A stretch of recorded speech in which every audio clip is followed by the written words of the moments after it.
Now we move on to our next news.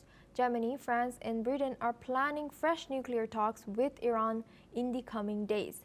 A German diplomatic source confirmed that the E3 group is already in contact with Tehran to schedule the meeting this week. The push for renewed dialogue follows strong warnings from the European powers. They have made it clear if Iran continues to stall, international sanctions could be reinstated. Talks had stalled for months, but with rising concerns over Iran's nuclear activities, Europe is now pressing for action. This development marks the first sign of revived diplomacy amid rising tensions and international pressure on Iran to return to the negotiating table.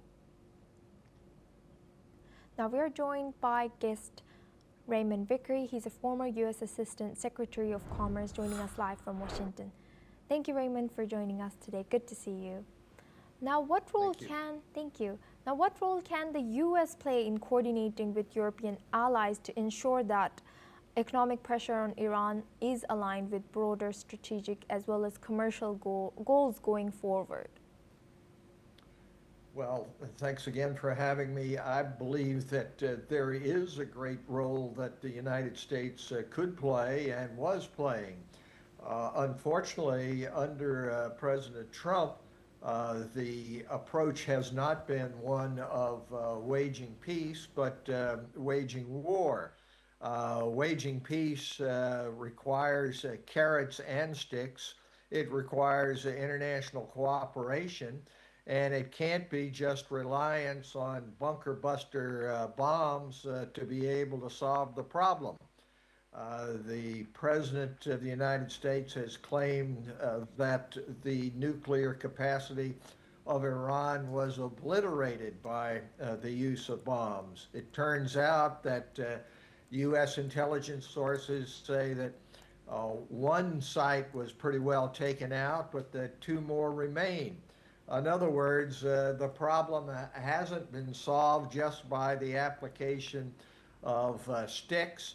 And it requires international cooperation, but that's not the approach of the United States. The United States president has forfeited the traditional role of leadership.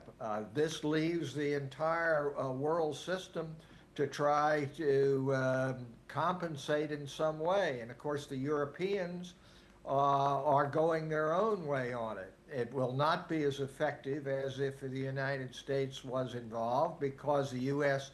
has such tremendous military power as well as economic.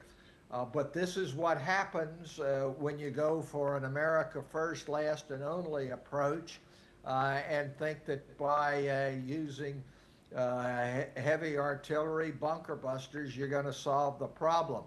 So one hopes that the Europeans will be able to get back to the negotiation table, indeed get back to where we were under the Biden administration, in which we did have some cooperation and talks going on, and to get back even before that to the Obama era. But this is not the approach of the United States, and at this point, the United States has opted out of a leadership role internationally on this subject.